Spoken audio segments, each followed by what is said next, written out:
La plupart des gens pensent que pour accomplir des tâches difficiles, il faut être motivé. Ils se trompent. La motivation est totalement illusoire. Bâtir sa vie sur la motivation, c'est comme construire une maison sur un nuage. Mais il existe un secret, une façon de tromper son cerveau paresseux et de le pousser à se mettre au travail. Une méthode utilisée par certains de vos athlètes, fondateurs et créatifs préférés. On l'appelle le protocole de pré-engagement.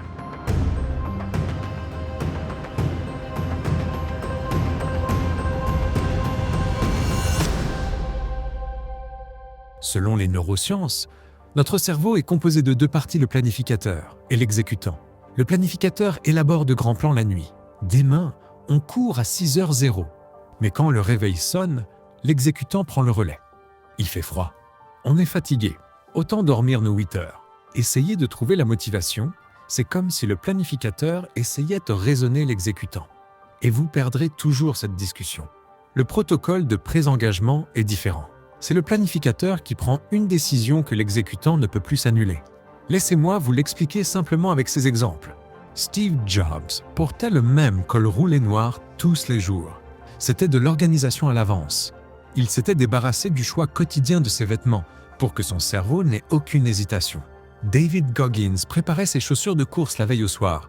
C'était aussi de l'organisation à l'avance. Il s'organisait pour que son moi du matin ne puisse pas se défiler. Ils n'étaient pas plus motivés que vous. Ils avaient simplement mis en place un système où la motivation n'était pas nécessaire. Voici l'astuce que j'utilise personnellement. Ça peut paraître un peu facile, mais croyez-moi, ça marche dès que vous sentez une résistance. La décision est déjà prise. Laissez-moi vous expliquer. Première étape la veille, vous engagez à l'avance. Votre côté organisé prend la décision. Je cours à 6h du matin. Pas, j'essaierai. J'y vais. Vous le notez. Vous préparez vos chaussures. La décision est prise. Deuxième étape, dès que votre cerveau commence à trouver des excuses, coupez court. Le réveil sonne. Votre côté actif pique une crise. Mais je suis fatigué. Juste 5 minutes de plus. C'est le moment crucial. Vous ne discutez pas. Vous ne négociez pas. Vous constatez simplement le fait. La décision est prise.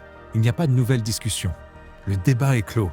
Vous vous êtes engagé et à l'avance. Il ne reste plus qu'à exécuter. Imaginez que vous deviez nettoyer tout votre garage. La tâche vous paraît insurmontable. Votre cerveau crie « Non !» et vous voilà planté là, avec 5 secondes pour décider. 5, 4, 3, c'est fini. Si vous dites « Je vais nettoyer le garage », c'est une négociation que vous perdrez probablement. Mais si la décision de nettoyer est déjà prise, la seule question est tâche votre premier petit geste à faire. Ramasser un sac poubelle. C'est tout. Pas besoin de tout nettoyer. Il suffit de ramasser le sac. La décision pour le reste est déjà prise. Voyez-vous, vous ne serez pas toujours motivé. En fait, vous ressentirez toujours une certaine résistance. La différence, c'est que vous cesserez de vous livrer à ce même débat intérieur stérile. Vous remplacerez la discussion par une affirmation. La décision est déjà prise.